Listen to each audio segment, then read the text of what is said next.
जागो जागो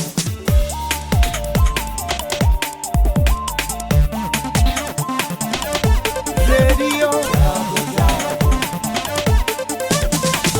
रेडियो जागो 90.4 FM। ये रेडियो जागो 90.4 FM है। अब आप अभय शंकर गौड़ से आज की हलचल सुनिए।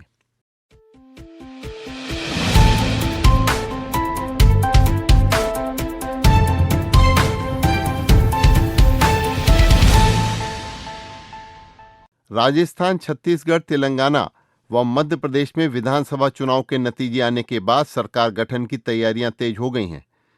हिंदी पट्टी के 3 राज्यों में भारतीय जनता पार्टी की जीत के बाद सभी की नजरें अब बनने वाले मुख्यमंत्री पर लगी हुई हैं।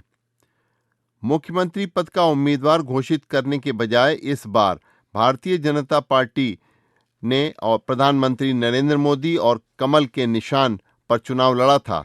इसी कड़ी में छत्तीसगढ़ में मुख्यमंत्री का चेहरा तय करने से पहले कल विधायकों से चर्चा की गई। इसके बाद शीर्ष नेता दिल्ली रवाना हो गए। राजस्थान में पूर्व मुख्यमंत्री वसुंधरा राजे सक्रिय हो गई हैं। उन्होंने कई विधायकों से कल मुलाकात की। राजस्थान प्रदेश भाजपा अध्यक्ष सीपी जोशी दिल्ली में केंद्रीय गृह मंत्री अमित शाह से मिले और मध्य प्रदेश में सोमवार को कल कोई खास गतिविधि नजर नहीं आई। नई सरकार के गठन को लेकर राज्य स्तरीय नेताओं की टकटकी अब दिल्ली की ओर लगी हुई है। मिजोरम में पूर्व आईपीएस लाल दुहोमा की party Zoram People's Movement ZPM को मिजोरम में 2/3 बहुमत मिला है। कल हुई मतगणना में 40 सदस्यीय मिजोरम विधानसभा में 27 सीटें जीतकर ZPM ने मिजो नेशनल फ्रंट को सत्ता से बाहर कर दिया। इस समय चक्रवाती तूफान मेचोंग को दक्षिण आंध्र प्रदेश और उत्तरी तमिलनाडु तटों से टकरा रहा है। मौसम विभाग ने कहा है कि 90 से 110 किलोमीटर प्रति घंटे की रफ्तार से हवाएं चलने की इस समय संभावनाएं हैं। मेचोंग भीषण चक्रवाती तूफान के मद्देनजर तमिलनाडु और आंध्र प्रदेश में कई स्थानों पर भारी वर्षा हो रही है। कई ट्रेनें और उड़ानें रद्द भी की गई हैं। मौसम विभाग ने अगले 3 दिनों में आंधी के साथ भारी वर्षा की संभावना भी व्यक्त की है। हरदोई के कछौना में CSC पर हरदोई के स्थानीय निकाय विधान परिषद सदस्य अशोक अग्रवाल ने अपनी निधि से ये रेडियो जागो 90.4 FM है। अब आप अभय शंकर गौड़ से आज की हलचल सुनिए।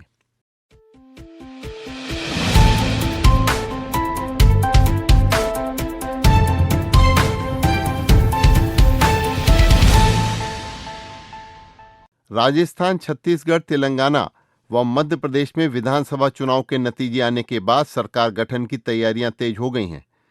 हिंदी पट्टी के 3 राज्यों में भारतीय जनता पार्टी की जीत के बाद सभी की नजरें अब बनने वाले मुख्यमंत्री पर लगी हुई हैं।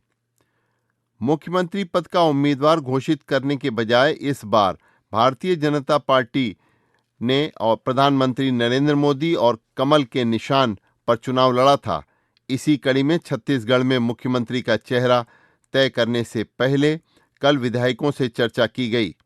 इसके बाद शीर्ष नेता दिल्ली रवाना हो गए। राजस्थान में पूर्व मुख्यमंत्री वसुंधरा राजे सक्रिय हो गई हैं। उन्होंने कई विधायकों से कल मुलाकात की। राजस्थान प्रदेश भाजपा अध्यक्ष सीपी जोशी दिल्ली में केंद्रीय गृह मंत्री अमित शाह से मिले और मध्य प्रदेश में सोमवार को कल कोई खास गतिविधि नजर नहीं आई। नई सरकार के गठन को लेकर राज्य स्तरीय नेताओं की टकटकी अब दिल्ली की ओर लगी हुई है। मिजोरम में पूर्व आईपीएस लाल दुहोमा की party Zoram People's Movement ZPM को मिजोरम में 2/3 बहुमत मिला है। कल हुई मतगणना में 40 सदस्यीय मिजोरम विधानसभा में 27 सीटें जीतकर ZPM ने मिजो नेशनल फ्रंट को सत्ता से बाहर कर दिया। इस समय चक्रवाती तूफान मेचोंग को दक्षिण आंध्र प्रदेश और उत्तरी तमिलनाडु तटों से टकरा रहा है। मौसम विभाग ने कहा है कि 90 से 110 किलोमीटर प्रति घंटे की रफ्तार से हवाएं चलने की इस समय संभावनाएं हैं। मेचोंग भीषण चक्रवाती तूफान के मद्देनजर तमिलनाडु और आंध्र प्रदेश में कई स्थानों पर भारी वर्षा हो रही है। कई ट्रेनें और उड़ानें रद्द भी की गई हैं। मौसम विभाग ने अगले 3 दिनों में आंधी के साथ भारी वर्षा की संभावना भी व्यक्त की है।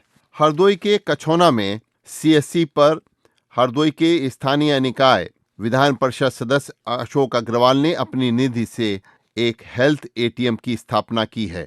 आइए जानते हैं इस बारे में एक विस्तृत रिपोर्ट। हमारे साथ इस समय हैं हरदोई के एमएलसी अशोक अग्रवाल जी। अशोक अग्रवाल जी, आपने कल अपनी विधायक निधि से कछौना के सीएससी में क्या सुविधाएं मरीजों को दी हैं?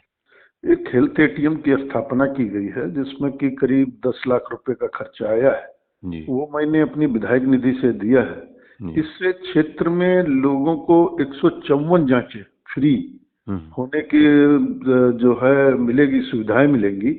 आप जाएं और उसमें अपना ब्लड सैंपल दें, हाइट नापें और पूरा जितना भी आपका ब्लड से या हेल्थ से बीपी सब उसका मरीजों को फ्री सुविधाएं मिलेंगी। तो उसका कल उद्घाटन हुआ है। इस तरह की सुविधाएं देने का जो जनता को मूलभूत सुविधाएं हैं मिलने का और भी सिलसिला ये जारी रहेगा। मैं पूरे जनपद में इस तरह की सुविधाएं देने का जो है मैंने मन बनाया है।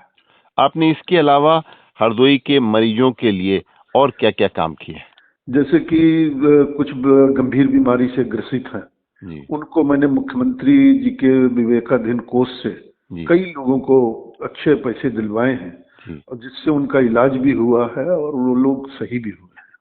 मतलब गरीबों को एक सुविधा जो है ये आपकी विधायक निधि और आपके द्वारा किए गए प्रयासों से सरकार से जो धनराशि मिल रही है उससे उनको अपनी बीमारी को दूर करने में सुविधा मिल रही है। और एक पेशेंट है जिनका कि घुटना का ऑपरेशन होना है, उनको मैंने अपनी विधायक निधि से अभी 1,10,000 रुपये दिए हैं जिससे कि उनका घुटना प्रत्यारोपण हो सके। बहुत अच्छा, यानी कि समाज से जुड़ी हुई ये काम जो है आप अपनी विधायक निधि से कर रहे हैं। इसके अलावा सड़कों के संबंध में भी आपने कुछ विकास कार्य कराए हैं? सड़क में जहाँ पर भी ये कुछ समस्याएं आई हैं यहाँ बहुत जरूरी है। अभी ऐसी विधायक निधि से मेरी 5 सड़कें जो हैं बन रही हैं जिनके की टेंडर जारी हो चुके हैं, बस वो निर्माण कार्य शुरू होने वाले। लाइटें भी बहुत पूरे जिले में बांटी हैं जिससे कि लोगों को इस गांव में जो अंधेरा है वो छट सके। बहुत बहुत आपको शुक्रिया इसके लिए कि आपने आज रेडियो जागो 90.4 एफएम से बात करी। अभी आप सुन रहे थे हरदोई के स्थानीय क्षेत्र के एमएलसी अशोक अग्रवाल से कि उन्होंने अपनी विधायक निधि से क्या क्या काम करा। बदलते मौसम में इन दिनों जिला अस्पताल की ओपीडी में मरीजों की काफी भीड़ हो रही है। इसके कारण मरीजों को पर्चा काउंटर से लेकर डॉक्टर के केबिन तक घंटों लाइन में लगना पड़ता है और एक एक मरीज को दवा लेने में कई घंटे का समय गुजारना पड़ता है। रोजाना की अपेक्षा कल 1800 पर्चे बनाए गए। मरीजों ने वहां भीड़ के कारण ओपीडी में डॉक्टरों के देर से बैठना का मुख्य कारण बताया, जिसकी वजह से उनको देर से दवाएं मिल पा रही हैं। पर्चा बनने के बाद डॉक्टर के केबिन के बाहर इंतजार करना पड़ रहा है मरीजों को और डॉक्टर के आने तक केबिन के बाहर लंबी लाइन लग जाती हैं, जिसके कारण मरीजों को दवा लेने में घंटों का समय गुजारना पड़ रहा है।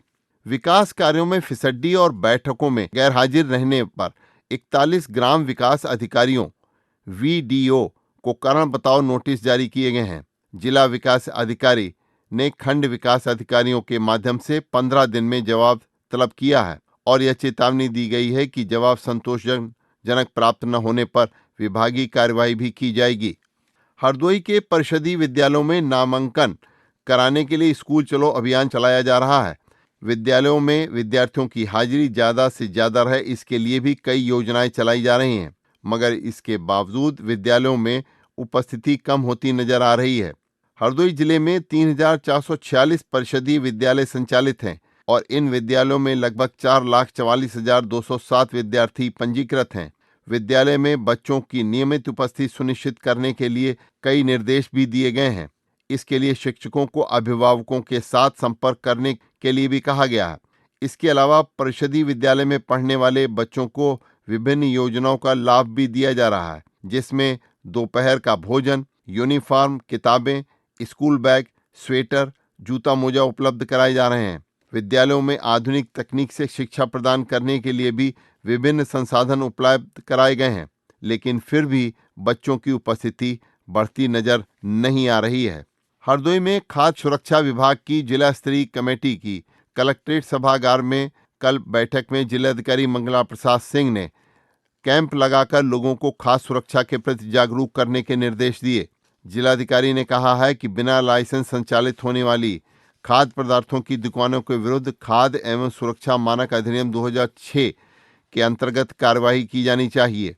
न्यायिक कोर्ट में लंबित मामलों में सक्रिय पैरवी के लिए भी उन्होंने कहा है और दोषियों को कानून के अंतर्गत सजा दिलाने के लिए भी जिलाधिकारी ने निर्देश दिए हैं। प्रत्येक खाद्य सुरक्षा अधिकारी लंबित मामलों की पैरवी सुनिश्चित करें, यह भी जिलाधिकारी द्वारा कहा गया है और उनका सुझाव है कि समिति का विस्तार कर खाद्य पदार्थों के व्यापारियों को भी इस समिति में शामिल किया जाए। हरदोई का अब नया गजेटियर तैयार करने की तैयारी चल रही है। जिलाधिकारी मंगला प्रसाद सिंह की अध्यक्षता में कलेक्ट्रेट सभागार में जिला गजेटियर समिति की बैठक हुई। इस बैठक में संबंधित विभागों ने गजेटियर में शामिल किए जाने वाले लेखों को भी प्रस्तुत किया।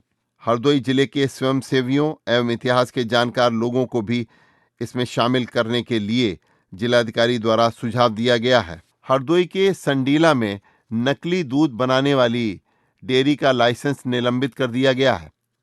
लाइसेंस निलंबित करने के साथ ही डेयरी में नोटिस चस्पा कर दी गई है कि परिसर में सभी प्रकार की कारोबार गतिविधियां बंद कर दी गई हैं। इसके साथ ही विभाग डेयरी संचालक से यह भी जानकारी जुटा रहे हैं कि राजस्थान समेत डेयरी से कहां-कहां और किन-किन कंपनियों को दूध की आपूर्ति की जा रही थी। दूध को संकलित करने, ठंडा कर उसकी आपूर्ति करने का काम कर रही संडीला की डेयरी पर बड़े पैमाने पर सिंथेटिक दूध बनाने की शिकायतें हैं। सुरक्षा विभाग के छापे में डेयरी से लगभग 17,000 लीटर नकली दूध बनाने में इस्तेमाल होने वाला 1,000 लीटर सार्बिटॉल, 400 लीटर रिफाइंड व 100 किलोग्राम से ज्यादा मिल्क पाउडर बरामद किया गया था। नकली दूध बनाए जाने की बात सामने आने पर अब विभाग ने इसके विरुद्ध कार्रवाई तेज कर दी है। हरदोई के चारों विद्युत वितरण खंडों में 4 लाख से अधिक उपभोक्ताओं पर 450 करोड़ रुपए के आसपास का बकाया है। इसका निस्तारण के लिए विभाग ने 8 नवंबर से एक मुश्त समाधान योजना शुरू की थी। 30 नवंबर को योजना का पहला चरण समाप्त हो गया है। इस अवधि में मात्र 38 से 40 हजार उपभोक्ताओं ने ही अपना पंजीकरण एक मुश्त समाधान योजना के लिए कराया है। इसमें बूंदाबांदी से तिलहन, दलहन, गेहूं, गन्ना व आलू की फसलों को फायदा हुआ है।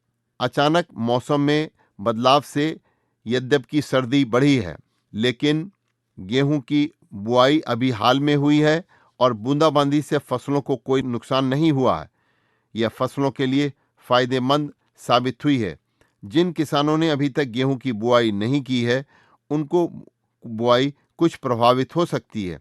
तेज बारिश होने पर खेतों में पानी न भरने दें, नुकसान की संभावना कम रहेगी। यह सुझाव किसानों को जिला कृषि अधिकारी द्वारा दिया गया है।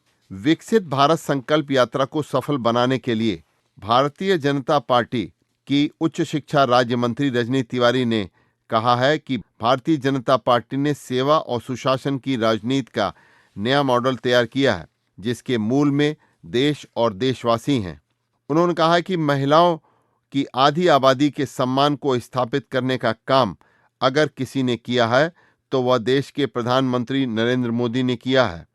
विकसित भारत संकल्प यात्रा के बारे में जिलाध्यक्ष अजीत सिंह बब्बर ने पदाधिकारियों और कार्यकर्ताओं से सरकार की ओर से चल रही इस यात्रा को सफल बनाने में अपना योगदान करने का आह्वान भी किया है। हरदोई के संडीला कस्बे में NH 731 पर बन रहे अंडरपास के स्थान पर सिंगल पिलर एलिवेटेड फ्लाईओवर बनवाने की मांग संसद सदस्य ने सदन में कल उठाई है। उन्होंने फ्लाईओवर न बनने से कस्बावासियों को होने वाली दिक्कतों का हवाला भी दिया। लोकसभा के शीतकालीन सत्र में कल मिश्रिक के संसद सदस्य अशोक रावत ने संडीला विधानसभा क्षेत्र वह कस्बा सांडीला में अंडरपास निर्माण में होने वाली दिक्कतों से सदन को अवगत कराया। उन्होंने मांग रखी कि सिंगल पिलर फ्लाईओवर का निर्माण कराया जाए। उन्होंने कहा है कि कस्बे में घनी आबादी और मुख्य बाजार हैं। लखनऊ पलिया नेशनल हाईवे पर अंडरपास का निर्माण कराया जा रहा है। इसके स्थान पर सिंगल पिलर एलिवेटेड फ्लाईओवर बनवाया जाना चाहिए ताकि व्यापारियों सहित आम जन को पार्किंग व आवागमन में समस्या पैदा न हो। उन्होंने कहा है कि इस मुद्दे को कई बार उठाया भी जा चुका है। सड़क व परिवहन मंत्री को उन्होंने पत्र लिखकर इस बारे में अवगत भी कराया है। बिजली विभाग में कनेक्शन के लिए आवेदन करने वाले उपभोक्ताओं पर दोहरी मार इस समय पड़ रही है। बिजली कनेक्शन के लिए सामग्री की धनराशि वह विभाग में जमा कर रहा है और लाइन बनाने के लिए पूरी सामग्री न मिलने से बाजार से सामग्री खरीदनी पड़ रही है। इससे उपभोक्ता पर जहां आर्थिक बोझ बढ़ रहा है, वहीं स्टोर के चक्कर भी लगाने पड़ रहे हैं। अभी आप सुन रहे थे अभय शंकर गौड़ से आज की हलचल। सुनते रहिए रेडियो जागो 90.4 FM। आप खुश रहें, स्वस्थ रहें। आपके सुखमय जीवन की हम कामना करते हैं।